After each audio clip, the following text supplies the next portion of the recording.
Hello everyone, CAT 2023 actual CAT paper solutions इस playlist का ये वीडियो नंबर 4 है जिसमें हम स्लॉट 2 के क्वांटिटेटिव एप्टीट्यूड सेक्शन के question number 1 to question number 9 discuss करेंगे जो मेजरली अरिथमेटिक सेक्शन से है।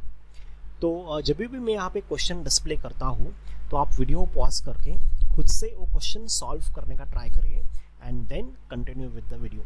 So let's start with question number 1. Question number 1 पहले हम अच्छे से इसे रीड कर लेते हैं। Minu purchases a pair of sunglasses at 1000 rupee, sell to Kanu at 20% profit. Then Kanu sell it back to Minu at 20% loss. Finally, Minu sell the same pair of sunglasses to Tanu. The total profit made by Minu from all these transactions is 500. Then the percentage profit made by Minu when she sold the pair of sunglasses to Tanu is how much? तो पहले तो इस question के flow को समझ लेते हैं। First क्या होता है कि मीनू ने सनग्लासेस परचेस करके कनु को सेल किया and for Meenu the cost price is 1000 rupee and Meenu ने सेल किया 20% प्रॉफिट पे। इट मीन्स 1200 रुपीज में मीनू ने सेल किया। अब ये किसे सेल किया? कनु को सेल किया। सो 1200 जो है वो कनु के लिए कॉस्ट प्राइस हो जाएगा। इसके बाद कनु ने उसे 20% लॉस पे मीनू को फिर से बेचा है। So hold on, first transaction में मीनू को 20% का प्रॉफिट हुआ है। अब कनु सेल करेगी 20% लॉस पे। सो इसका मीनिंग क्या होता है कि कनु का सेलिंग प्राइस कितना होगा? 20% लेस दैन 1200। 1200 का 20% आता है 240। 240 सब्ट्रैक्ट कर दो तो 960 आ जाएगा। तो 960 हो जाएगा सेलिंग प्राइस ऑफ कनु। अब कनु ने मीनू को बेचा है। इट मीन्स ये जो 960 है वो मीनू के लिए कॉस्ट प्राइस हो गया। उसके बाद मीनू जो है सेम पेयर ऑफ सनग्लासेस तनु को सेल करेगी। मीनू जो है वो सेम पेयर ऑफ सनग्लासेस तनु को सेल करेगी। अब कितने में सेल करेगी हमें नहीं पता है। तो let's how look at it. Question में क्या लिखा है? मीनू को टोटल प्रॉफिट कितना होना चाहिए? 500 रुपये का प्रॉफिट होना चाहिए। तो यहाँ पे फर्स्ट ट्रांजैक्शन में मीनू को प्रॉफिट हुआ है 200 रुपीज का एंड सेकेंड ट्रांजैक्शन में मीनू को प्रॉफिट कितना होना चाहिए? 300 रुपीज का होना चाहिए because overall profit we want it to be 500 rupees. इसका मीनिंग क्या होगा? मीनू तनु को कितने रुपीज में वो पेयर ऑफ सनग्लासेस सेल करेगी? 960 प्लस 300, ये जो एडिशन है वो 1260 हो जाएगा। तो 1260 is nothing but cost price of Tanu which is selling price of Meenu. तो क्वेश्चन में यहाँ पे पूछा क्या है? The percentage profit made by Meenu when she sold the pair of sunglasses to Tanu. तो in this particular situation Meenu को कितना परसेंट प्रॉफिट होता है वो हमें फाइंड आउट करना है। तो मीनू को प्रॉफिट हुआ है 300 रुपीज का on the cost price 960। Profit percentage निकालने के लिए आप इसे 100 से मल्टीप्लाई कर दो। तो ये फ्रैक्शन वैल्यू कितना आ जाता है यहाँ पे? 6 5 जा 6 16 जा, तो 5 डिवाइडेड बाय 16। वी नो 1/16 कितना होता है? 6.25% होता है। इसको इंटू 5 कर दो आप। That is equal to how much? 31.25%। तो इस क्वेश्चन का आंसर होगा option number C. Question number 2 read करता है। In a company 20% of the employees work in a manufacturing department. Total salary obtained by all the manufacturing employees is 1/6 of the total salary obtained by all the employees in the company. Then the ratio of average salary obtained by manufacturing to the average salary obtained by non-manufacturing employees हमें find out करना है। तो यहाँ पे देखो दो type के employees है। फर्स्ट इज द एम्प्लॉयज जो मैन्युफैक्चरिंग डिपार्टमेंट में काम करते हैं, देन एंड द एम्प्लॉयज जो मैन्युफैक्चरिंग डिपार्टमेंट में काम नहीं करते हैं। एंड इन दोनों को ऐड करेंगे तो टोटल नंबर ऑफ एम्प्लॉयज आ जाएगा। So now first of all let's talk about the number of employees. 20% of the employees work in a manufacturing department. अगर हम टोटल नंबर ऑफ एम्प्लॉयज 100 ले लेते हैं तो उसमें से 20 मैन्युफैक्चरिंग डिपार्टमेंट में काम करेंगे, 80 जो है नॉन मैन्युफैक्चरिंग डिपार्टमेंट में काम करेंगे। इसके बाद सेकेंड स्टेटमेंट क्या बोलता है, if the total salary obtained by manufacturing employees is 1/6 of the total salary obtained by all the employees in the company. Actually finally हमें रेशो ही निकालना है, तो we can assume the numbers. तो यहाँ पे देखो सम ऑफ सैलरीज मतलब टोटल सैलरीज,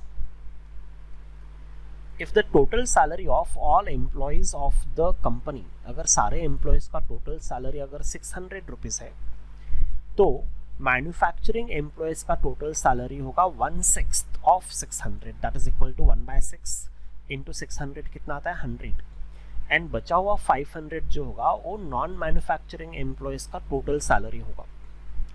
अब हमें एवरेज सैलरी पर एम्प्लॉय निकालना है, तो निकाल लेते हैं एवरेज सैलरी पर एम्प्लॉय। मैन्युफैक्चरिंग डिपार्टमेंट में एवरेज सैलरी पर एम्प्लॉय होगा total salary divided by number of employees, and non manufacturing department में एवरेज सैलरी पर एम्प्लॉय होगा total salary divided by number of employees 80। तो दिस इज आवर आंसर। तो इसे solve कर लेते हैं, 100 डिवाइडेड बाय 20 इज 5 और a कितना होगा 50 डिवाइडेड बाय 25 डिवाइडेड बाय 4। तो ये जो रेशो है 20:25 हो जाएगा। अगर आप इसे 5 से डिवाइड करोगे तो 4:5 आ जाएगा। तो इस क्वेश्चन का आंसर होगा option number B. Question number 3 read करते हैं, if a certain amount of money divided equally among n people, each one will receive 352 rupees. However, if the two persons receive 506 each and the remaining amount is divided equally among the other persons, each of them will receive less than or equal to 330 rupees. Then maximum value of n हमें निकालना है। तो first statement से हमें क्या पता चलता है कि total amount is how much. There are n people है एंड हर एक पर्सन को 352 रुपीज मिलेंगे। तो इसका मीनिंग क्या होगा, टोटल अमाउंट होगा 352 into n। Now this is in the first case. अब सेकेंड केस में क्या होगा, हमने दो लोगों को 506 रुपीज दे दिए, तो we left with what 352n में से 2 टाइम्स 506 चला गया, एंड अब ये जो बचा हुआ अमाउंट है हमें बचे हुए n-2 लोगों में इक्वली डिवाइड करना है, and the other persons, all other persons receive the amount which is less than or equal to rupees 330 each. So ये जो वैल्यू है that should be less than or equal to 330. तो इस इनइक्वालिटी को अगर हम सॉल्व करेंगे तो आंसर आ जाएगा। So let's solve 352n minus 1012 is less than or equal to 330n minus 660. तो ये सब्ट्रैक्शन कर लेते हैं। This is going to be how much, 22n is less than और इक्वल टू 1012 माइनस 660। ये सब्ट्रैक्शन कितना होगा 352 हो जाएगा। अब आप इसे 22 से डिवाइड करो, ये 11 से डिवाइड हो जाएगा, 2 से भी डिवाइड हो जाएगा, मतलब है 22 से कंप्लीटली डिवाइड हो जाएगा। 22 into 1 is 22, reminder is how much, reminder is 132, 22 into 6 is 132। तो ये इनइक्वालिटी सॉल्व करने के बाद हमें क्या हमने फाइंड आउट क्या किया कि n का वैल्यू लेस देन और इक्वल टू 16 होना चाहिए।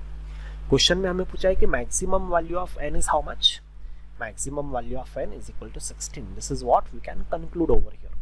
The answer of this question is 16. Question number 4. Ravi is driving at a speed of 40 km per hour on a road. Vijay is 54 meters behind Ravi, driving in the same direction as Ravi. Ashok is driving along the same road but from the opposite direction with the speed 50 km per hour and is 225 meters away from Ravi. The speed in kilometer per hour at which Vijay should drive so that all three cross each other at the same time. तो इस question में जो situation describe किया गया है उसे हम एक डायग्राम में रिप्रेजेंट करते हैं। So this is a straight road on which Ravi, Vijay and Ashok are travelling. So Ravi के पीछे विजय है, तो let's say Vijay is over here, Ravi is over here and Ashok is starting from the opposite point. So now Ravi and Vijay वो इस direction में travel करेंगे, अशोक जो है वो इस डायरेक्शन में ट्रैवल करेंगे. इनिशियल डिस्टेंस बिटवीन विजय और रवि कितना है 54 मीटर्स, एंड उसके बाद initial distance between Ravi and Ashok is 225 metres. अब देखो हमें स्पीड पता है रवि का जो है 40 किलोमीटर पर आवर, एंड हमें अशोक का भी स्पीड पता है जो 50 किलोमीटर पर आवर है. Now we want all three of them to meet together at the same time. So let's have a look at it. तो हमें क्या चाहिए, इस पॉइंट पे विजय, रवि एंड अशोक तीनों मिलना चाहिए. तो इससे हम क्या कंक्लूड कर सकते हैं, let's have a look at it. हम विजय का स्पीड भी एज्यूम कर लेते हैं x किलोमीटर पर आवर. तो all three of them are suppose to meet over here. तो इससे हम क्या कंक्लूड करेंगे, meeting time. Okay, the meeting time for Vijay and Ravi, time required for meeting of Vijay and Ravi, that is same as time required for meeting of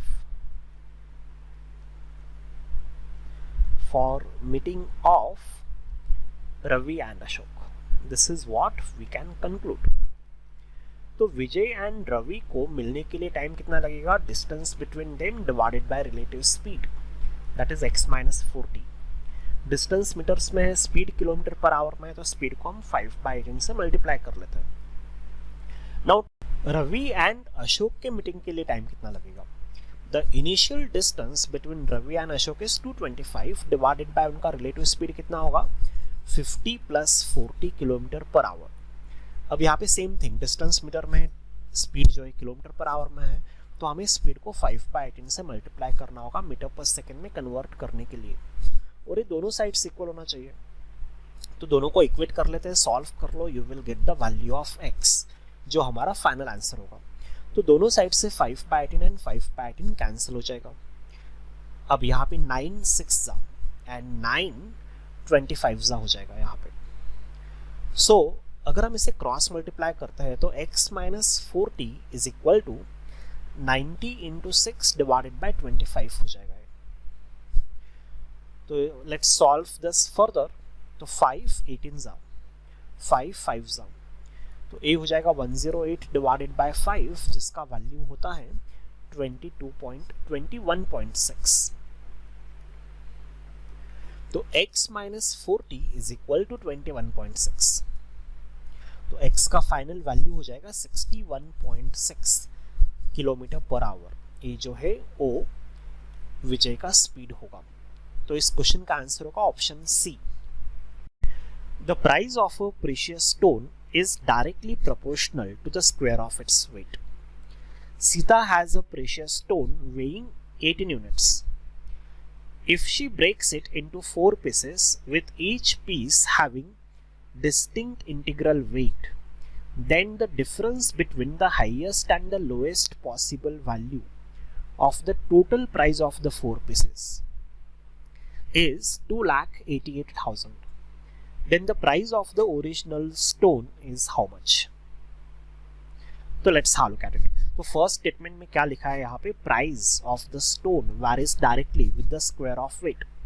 तो यहाँ से हम क्या कंक्लूड करेंगे, P is equal to K into W square होगा, where K is a constant. अब हमें पता है कि W का वैल्यू है 18. So the price of the original stone is equal to 324 into K. W के जगह पे आप यहाँ पे 18 पुट कर दो. तो हमें 324 इंटू के का वैल्यू निकालना है, मतलब हमें अब के का वैल्यू निकालना है. तो स्टोन का इनिशियली वेट था 18 यूनिट्स. इस 18 यूनिट्स को हमें 4 पार्ट्स में ब्रेक करना है और उसका हमें total minimum cost and total maximum cost निकालना है. So let's have a look at it. Total maximum cost and total minimum cost निकालना है उन 4 पार्ट्स का. And the formula to find cost क्या है, formula to find price is K into W square. तो यहाँ पे एक कॉन्सेप्ट है, कॉन्सेप्ट क्या है देखते हैं. अगर मैं कहूँ कि A plus B is equal to 10 है, अब हमें A square plus B square का मैक्सिमम पॉसिबल वैल्यू निकालना है एंड मिनिमम पॉसिबल वैल्यू निकालना है। तो A square plus B square का मैक्सिमम पॉसिबल वैल्यू कब होगा? जब एक नंबर बहुत छोटा होगा और एक नंबर जब बहुत बड़ा होगा। फॉर एग्जाम्पल, अगर मैं a इज इक्वल टू 1 रखूँ, b इज इक्वल टू 9 रखूँ, तो A square plus B square क्या हो जाएगा? यहाँ पे 81 प्लस 1 82 हो जाएगा। अगर हमें A square plus B square का वैल्यू मिनिमम रखना है तो हमें दोनों टर्म्स को एज क्लोज एज पॉसिबल करना होगा। तो यहाँ पे आप a is equal to 5, b is equal to 5 रख दो। तो A square plus B square का वैल्यू इस केस में क्या होगा? 25 प्लस 25 50 हो जाएगा। तो यहाँ से हमें क्या समझ में आता है? अगर हमें A square plus B square को मैक्सिमम रखना है तो एक नंबर बहुत बड़ा होना चाहिए और एक नंबर बहुत छोटा होना चाहिए। अगर हमें A square plus B square का मिनिमम वैल्यू निकालना है तो दोनों numbers as close as possible होना चाहिए, इक्वल भी चलेगा। तो सेम कॉन्सेप्ट हमें यहाँ पे अप्लाई करना है, बट यहाँ पे कुछ कंडीशंस है। यहाँ पे 4 पीसेस है एंड उन 4 पीसेस का वेट जो है डिस्टिंक्ट इंटीग्रल वेट होगा। तो अगर हमें मैक्सिमम केस निकालना है तो हम क्या करेंगे? एक स्टोन का वेट सबसे बड़ा रखेंगे, बाकी 3 स्टोन का वेट कम रखेंगे, बट वो डिस्टिंक्ट भी होना चाहिए, इंटीजर भी होना चाहिए। तो let's how look at it. First stone का वेट रखते हैं 1 यूनिट, सेकेंड स्टोन का वेट रखते हैं 2 यूनिट्स, थर्ड स्टोन का वेट रखते हैं 3 यूनिट्स। अब बचा हुआ जो वेट है वो हम फोर्थ स्टोन को दे देते हैं। तो फोर्थ स्टोन का वेट होगा 12 यूनिट्स। सो इस केस में मैक्सिमम टोटल कॉस्ट आएगा, और टोटल कॉस्ट कितना होगा एक बार चेक कर लेते हैं। फर्स्ट स्टोन का कॉस्ट होगा, प्राइस होगा, इस इक्वेशन में आप W is equal to 1 put कर दो, तो प्राइस होगा K। सेकेंड स्टोन का प्राइस निकालने के लिए W is equal to 2 put करो तो 4K आ जाएगा। थर्ड स्टोन का प्राइस निकालने के लिए W is equal to 3 put कर दो तो 9K आ जाएगा, और W is equal to 12 put करो तो 144K आ जाएगा। तो the maximum possible price of all 4 pieces together is addition of these 4. This addition becomes how much? 144, 153, 154 and 158K। ये जो है maximum possible price होगा, maximum possible price होगा after it breaks। अब अगर हमें minimum निकालना है तो चारों का weight as close as possible होना चाहिए। तो वो एज क्लोज एज पॉसिबल कैसे निकालेंगे? 18 को अगर आप 4 पार्ट्स में इक्वली डिवाइड करोगे तो 18 डिवाइडेड बाय 4 क्या होगा? 3.5 होगा, बट वो इक्वल नहीं हो सकते हैं, डेसिमल में भी नहीं हो सकते। तो let's how look at it. पहले हम सबको इक्वल कर देते हैं, 3.5, और अगर हम इसे 3 कर दे, 4 कर दे, इसे हम 5 कर दे और इसे हम 6 कर दे, तो ये एडिशन 18 हो जा रहा है ना? Correct, yes. So this is as close as possible distribution over here. इससे क्लोज डिस्ट्रीब्यूशन आप नहीं कर पाओगे under these conditions. Distinct integral weight होना चाहिए। तो इस केस में टोटल प्राइस कितना आता है? Let's how look at it. इसका टोटल प्राइस होगा 9K, सेकेंड स्टोन का टोटल प्राइस होगा 16K, थर्ड स्टोन का 25K, फोर्थ स्टोन का 36K। इन सबका एडिशन करोगे तो एडिशन कितना आएगा? Let's how look at it. 25 25 50, 50 plus 36 86K। अब difference between maximum possible cost and minimum possible cost. तो difference between maximum possible cost and minimum possible cost is 2,88,000। तो इससे K का वैल्यू क्या आएगा? Let's how look at it. ये difference कितना होगा? 72 होगा। 72 इंटू 4, तो K का वैल्यू आ जाएगा 4000। अब हमें पूरे स्टोन का इनिशियल ओरिजिनल प्रेशियस स्टोन का वैल्यू निकालना है। वो वैल्यू कितना है? 324K। तो हमारा जो आंसर होगा 324 इंटू 4000, जो कितना होगा? 1296 and 000। Option number D. Question number 6 read करते हैं। Jayant bought a certain number of white shirts at a rate of 1000 per piece and a certain number of blue shirts at a rate of 1125 rupees per piece.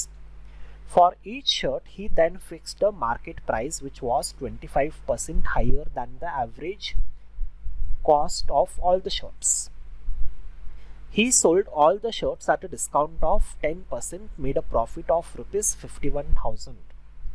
If he bought shirts of both colors, then the maximum possible total number of shirts that he could have bought is how much? तो इस question में पहले हम assume कर लेते हैं कि number of white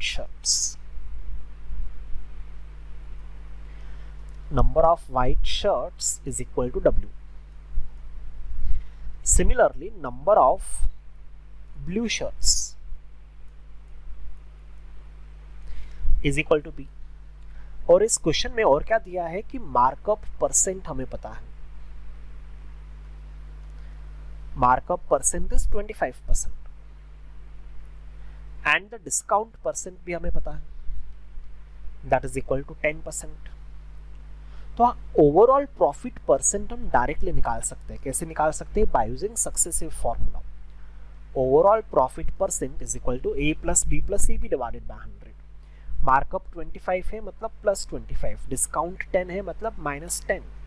A plus B plus A into B is minus 10 divided by 100. तो अगर आप इसे सॉल्व करोगे तो A कितना हो जाएगा? 15 माइनस 2.5, 12.5% का ओवरऑल प्रॉफिट यहाँ पे हुआ है. और इसका फ्रैक्शन इक्विवेलेंट हमें पता है, that is equal to 1 divided by 2. तो अब हम क्या करते हैं? टोटल कॉस्ट प्राइस निकाल लेते हैं. Total cost price white shirt का होगा 1000 into W and blue shirts का होगा 1125 इंटू B. तो टोटल कॉस्ट प्राइस कितना हो जाएगा? 125. अगर आप कॉमन लोगे तो 8W प्लस 9B हो जाएगा यहाँ पे. और हमें पता है कि टोटल प्रॉफिट कितना हुआ है.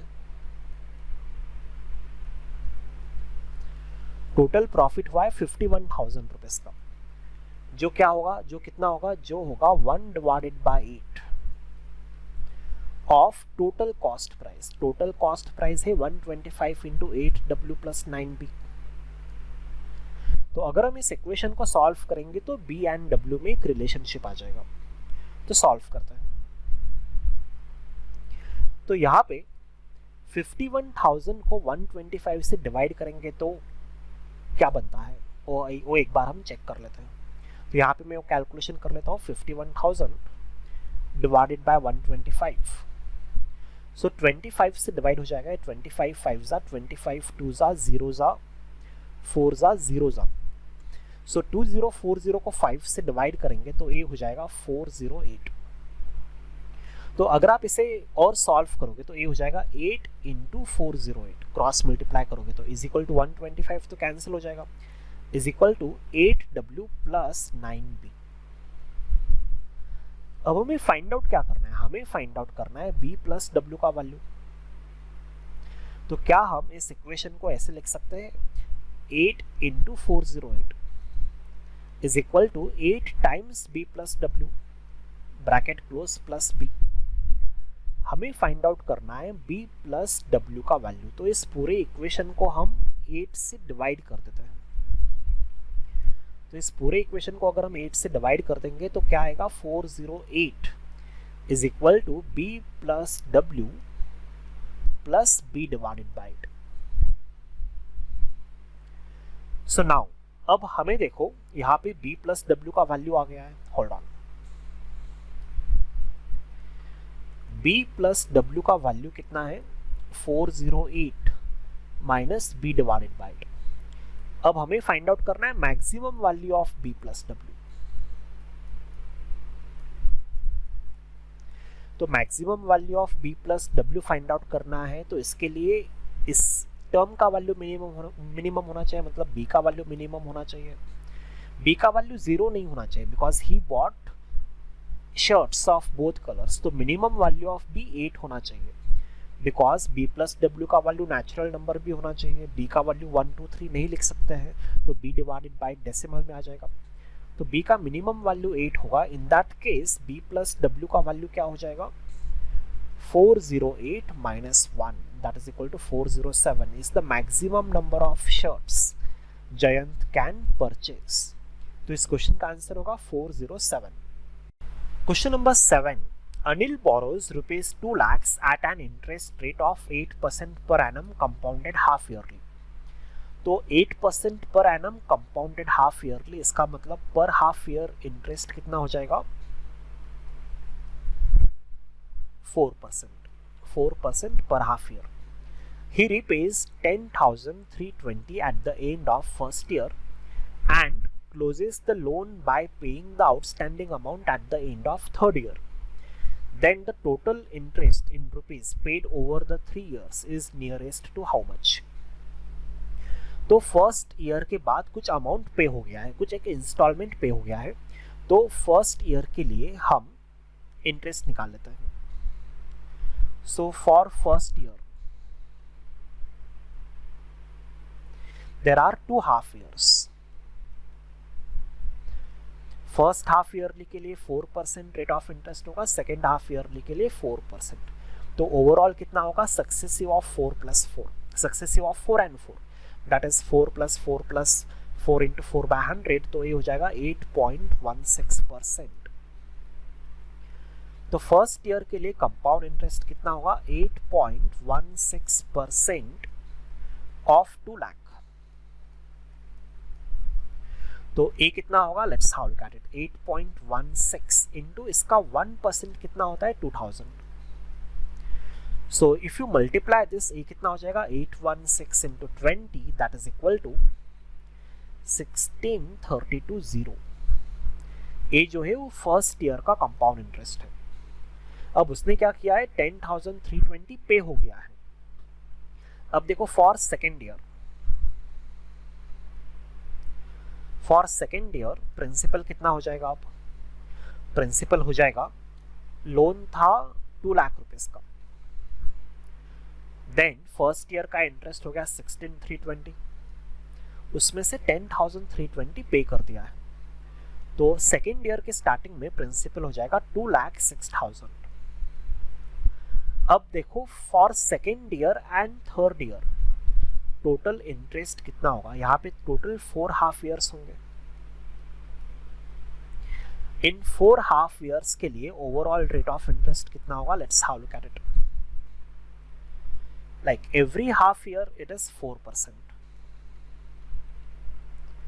तो 4 4 4 4 का हमें सक्सेसिव करना होगा। 4 and 4 का सक्सेसिव होगा 8.16%, 4 and 4 का सक्सेसिव होगा 8.16%। अब हमें 8.16 और 8.16 का सक्सेसिव निकालना है, वो कितना होगा 8.16 + 8.16, that is equal to 16.32 plus 8.16 into 8.16 divided by 100, तो अप्रोक्सीमेटली 8 into 8 डिवाइडेड बाय 100 कर दो, तो ये 0.64 आ जाएगा। तो अप्रोक्सीमेटली ये जो है 17% हो जाएगा। तो यहाँ पे इंटरेस्ट कितना होगा 17% of 206,000, that is equal to how much, let's how look at it, 17 into 2060। तो अगर आप इसे मल्टीप्लाई करते हो तो this multiplication is going to be how much 17 into 6, ये कितना आ जाएगा 102, 10 0 again 1, that is equal to 35,020। अब इस ओवरऑल पीरियड में हमने इंटरेस्ट कितना पे किया है, let's how look at it. तो देखो फर्स्ट ईयर के आखिरी में इतना इंटरेस्ट था, थर्ड ईयर के आखिरी में इतना इंटरेस्ट है, तो टोटल इंटरेस्ट कितना होगा 16,320 प्लस 35,020, ये एडिशन कितना होगा 51,340। सो अप्रोक्सीमेटली पूछा है तो ऑप्शन बी हम यहाँ पे मार्क कर सकते हैं। क्वेश्चन नंबर 8 रीड करते हैं। Pipes A and C are fill pipes while pipe B is a drain pipe of a tank. Pipe B empties the full tank in 1 hour less than the time taken by pipe A to fill the empty tank. So hold on. तो यहाँ पे there are 3 pipes A, B and C. A and B, A and C, they are filling pipes, whereas B is a drainage pipe. if the total time taken by A to fill the empty tank is x hours, then the total time taken by B to empty the full tank is x minus 1 hours. उसके बाद क्या लिखा है, pipes A, B and C are turned together, then the empty tank is filled in 2 hours. If pipe B and C turned on together when the tank is empty and pipe B is turned off after 1 hour, then pipe C takes another 1 hour 15 minutes to fill the remaining tank. If pipe A can fill the empty tank in less than 5 hours, तो C के लिए कितना time लगेगा? तो यहाँ पे हमारे पास एक कंडीशन है कि x का जो वैल्यू है that should be less than 5. So assume करते हैं पाइप C को पूरा टैंक फिल करने के लिए y आवर्स लगते हैं, एंड हमारे पास एक कंडीशन है कि x का जो वैल्यू होगा that should be less than 5. अब यहाँ पे फर्स्ट कंडीशन क्या लिखा है, when pipe A, B, C they are turned on together, the tank is filled in 2 hours. तो per hour work of A, B, C कितना होगा? Let's have a look at it. Per hour work of A, B, C होगा 1 divided by x minus 1 divided by x minus 1 plus 1 divided by y is equal to 2 hours लगाए तो per hour work 1 divided by 2. B is a drain pipe, तो उसका जो work होगा वो negative work होगा. A and B are the fill pipes, तो उसका जो वर्क होगा वो पॉजिटिव वर्क होगा. और यहाँ पे और एक इक्वेशन बनेगा, if pipe B and C are turned on together when the tank is empty, pipe B is turned off after 1 hour. तो सेकेंड केस में pipe B is open only for 1 hour, तो work done by pipe B in 1 hour is minus 1 upon x minus 1. And then pipe C is on for 1 hour 15 minutes plus 1 first hour plus first hour, because यहाँ पे क्या लिखा है देखो, then pipe C takes another 1 hour 15 minutes. Another 1 hour 15 minutes means in continuation of the first hour.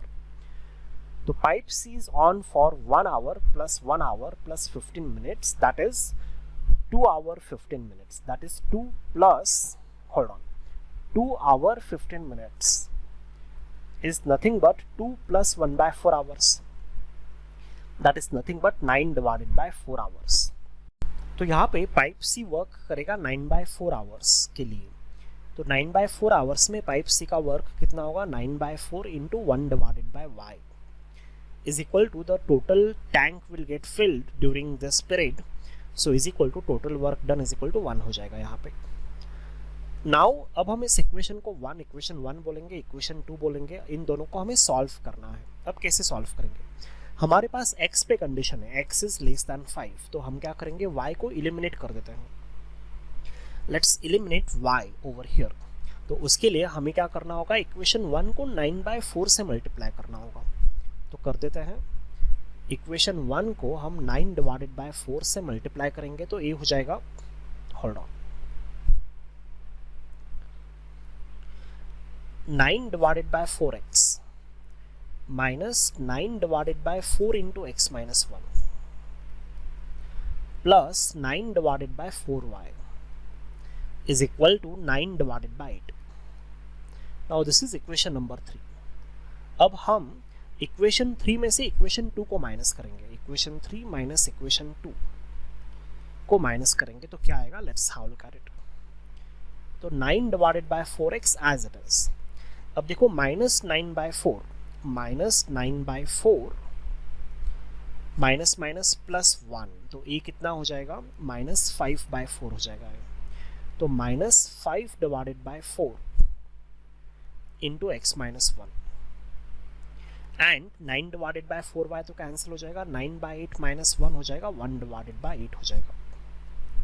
तो hold on, अब हम इसे सॉल्व करते हैं. तो यहाँ पे पूरे इक्वेशन को आप 4 से मल्टीप्लाई कर दो. अगर आप पूरे इक्वेशन को 4 से मल्टीप्लाई करोगे तो what we will get, 9 divided by x minus 5 divided by x minus 1 is equal to 1 divided by 2. So now let's cross multiply 9x minus 9 9x minus 9 minus 5x into 2 is equal to x square minus x. तो अभी क्या हो जाएगा यहाँ पे, this is equal to 4 to ज़ा 8x, 8x minus 18 is equal to x square minus x. तो एक क्वाड्रेटिक इक्वेशन सॉल्व कर लेते हैं. x square minus 9x plus 18 is equal to 0. तो इस क्वाड्रेटिक इक्वेशन को सॉल्व करेंगे तो हमें दो रूट्स मिलेंगे. x is equal to 6 आएगा, x is equal to 3 आएगा. हमें x पे कंडीशन पता है कि x लेस देन 5 ही होना चाहिए, तो x का value 3 is a valid answer. But हमें यहाँ पे फाइंड आउट क्या करना है, एक बार देख लेते हैं. हमें यहाँ पे y का वैल्यू फाइंड आउट करना है. तो किसी भी एक इक्वेशन में x का वैल्यू 3 पुट कर दो, you will get the value of y. तो पुट करते हैं, होल्ड ऑन. तो लेट्स से इस इक्वेशन में हम x का वैल्यू 3 पुट कर देते हैं, और होल्ड ऑन, इस इक्वेशन में हम x का वैल्यू 3 पुट कर देते हैं. तो a हो जाएगा 9 divided bye 4y is equal to 1 plus 1 divided by 2. तो 9 divided by 4 times y is equal to 3 divided by 2. तो y का वैल्यू यहाँ पे क्या हो जाएगा, 6 divided by 9. y का वैल्यू यहाँ पे क्या हो जाएगा, hold on, 9 divided by 6. 9 divided by 6 means 3 divided by 2 hours. 3 divided by 2 hours means 90 minutes is the answer of this question. Question number 9. A container has 40 liters of milk. Then 4 liters are removed from the container and replaced with 4 liters of water. This process of replacing 4 liters of liquid in the container with an equal volume of water is continued repeatedly. The smallest number of times of doing this process, after which the volume of milk in the container becomes less than that of water. इसका meaning क्या होता है कि हमें milk का जो overall percentage है वो लेस दैन 50% होना चाहिए. So basically the volume of milk less than 1/2 होना चाहिए. तो यहाँ पे we can use the formula directly. तो 1 minus quantity of mixture removed in each operation is 4 litre divided by total mixture is 40 litres to the power n. इसका जो वैल्यू है that should be less than 1 divided by 2. अब हमें यहाँ पे trial and error करना है. This is equal to what, 1/10. 1 minus 1/10 is 9/10. 0.9 to the power n का जो वैल्यू है that should be less than 0.5. तो इस क्वेश्चन का आंसर हमें ट्रायल एंड एरर करके फाइंड आउट करना है. How to find out, let's how look at it. हमें कहाँ तक पावर्स पता है, let's how look at it. 0.9 to the power 4 का जो वैल्यू है वो 0.6561 आता है. देन 0.9 टू द पावर 5 को हमें इसे इंटू 9 करना होगा, इंटू 0.9 करना होगा. बट होल्ड ऑन, यहाँ पे एक इंटरेस्टिंग पैटर्न है. Let's understand that pattern. 0.9 to the power 1 आता है 0.9. 0.9 टू द पावर 2 ए होता है 0.81. देन 0.9 टू द पावर 3 ए होता है 0.729. देन 0.9 टू द पावर 4 क्या होगा, 0.6561. यहाँ तक के वैल्यूज मुझे पता है. तो one pattern you can observe कि 10% से कम होता जा रहा है. इस डेसिमल पॉइंट के बाद 9000 है. 9000 का 10% इज 900. कम कर दो 8100 आ जाएगा. 8100 का 10% इज 810. कम कर दो 7290 आ जाएगा. Same process is happening over here. तो अब देखो यहाँ पे 6561 का 10% अप्रोक्सीमेटली होता है 656. अगर हम इसे सब्ट्रैक्ट करेंगे तो ये सब्ट्रैक्शन क्या होगा, let's have a look at it. 5905 होगा. It means 0.9 to the power 5 approximately 0.5905 होगा. सिमिलरली 0.9 टू द पावर 6 का वैल्यू क्या होगा, let's have a look at it. अब इसमें से 10% कम करेंगे, मतलब 590 अप्रोक्सीमेटली कम करेंगे हम. तो ये सब्ट्रैक्शन क्या होगा यहाँ पे, 0.5315 होगा, 0.5315 is the approximate value of 0.9 to the power 6. Similarly अब आंसर आ जाएगा 0.9 to the power 7 का वैल्यू निकालने के लिए इसका 10% 531 माइनस कर देंगे यहाँ पे, तो ए वैल्यू क्या आएगा, let's how look at it. This is equal to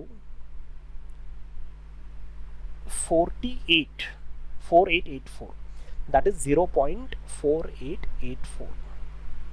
So we need minimum 7 such operations. We need minimum such a 7 operations so that the volume of milk in the container becomes less than that of water. तो इस question का answer है 7.